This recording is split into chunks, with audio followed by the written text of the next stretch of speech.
on the YouTube. I'm gonna try to get this. Hey, I'm just on my way home from the job site, and I couldn't wait. I cannot wait to comment on this because this is kind of insane.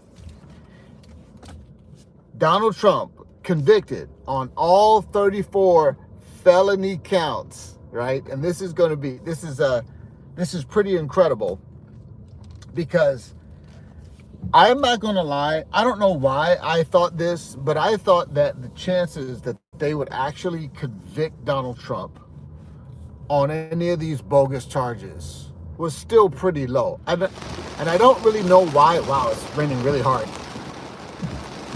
I don't really know why I thought that, because what the court system has proved and what the Democrat Party has proved is that they will stop at nothing to try to stop Donald Trump from being president. But I thought that even this was too crazy and insane for them. Even this I thought was like, but now what I realize is that nothing is too crazy and insane for the modern Democrats. And you probably can hear that rain. It's pretty crazy out here. So I just want to briefly summarize, because I'm not going to lie, I kind of wasn't paying attention to this trial until like very, very recently, and then only superficially was I paying attention to it. I can't say that in any real meaningful sense I was really paying attention. But what I did want to understand is I didn't even really understand what the charges were. And so the charges were supposedly the falsification of business documents. Now, if you haven't seen it, there's I think I'm going to try to cover it later on a more formal video that I'll do. But what I wanted to do was basically go through Vivek Ramaswamy. Vivek Ramaswamy actually did a video kind of explaining kind of the whole charges and how we got here. And he did the best job of it, but just in a brief summary, and I'm going to be skipping a lot of details.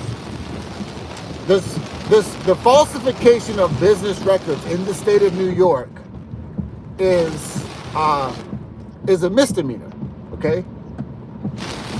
And wow, you can really hear the difference here. So basically, the falsification of business records in New York is a misdemeanor. But being that it was a misdemeanor, that means that what they actually needed to do in order to bring the charges is they would need to find a way to make it a felony, because for a misdemeanor, the statute of limitations had already expired in 2019. Okay? So the only way it could actually be a felony is if this misdemeanor, this supposed crime, which the statute of limitations had already passed on, was in service to a bigger crime or something that was actually a felony. So what they did was basically they said, well, this was in service of some sort of campaign finance violation because it was designed to influence people politically. Therefore, it was political in nature, and therefore Donald Trump should not and could not pay for it out of his personal funds, because it's kind of like basically equivalent to a campaign contribution. I might be saying that not quite perfectly, but in essence, it's kind of like a campaign contribution. So what should have happened is that should have been paid for out of political funds, but he paid for it out of personal funds. So campaign finance violation is a felony. So that's what allowed them to bring it as a felony charge, because they said, well, it was in service to this political thing.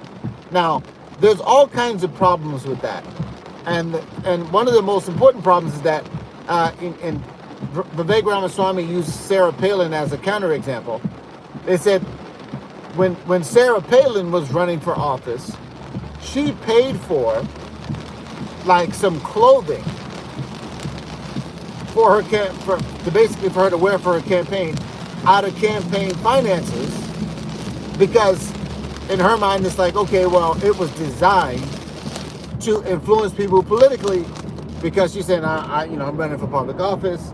I have to present myself in a certain way. I have to be presentable. So in order to do that, I need to go get me some clothes. Well, they charged her with a violation because they said, you buying clothes for campaign and using campaign money to buy clothes, that should be placed under a personal. That's really personal purchases. And even though it's designed to influence people politically, you can't use campaign finances. So do you see the double standard? What Vivek Ramaswamy was pointing out is that if he would have used campaign finances in this situation, then they would have charged him for the exact opposite. They would have said, no, you shouldn't have done that. But since he paid for it out of his personal funds, now they're saying you shouldn't have done that. So he's saying, you can see this is how you know this is political persecution, because no matter what he did, they would have charged him. Because there's precedent that if you do something that's really personally for you, but it can have influence on the campaign, they've already shown that and particularly in the case of Sarah Palin, you should use your personal money. Okay?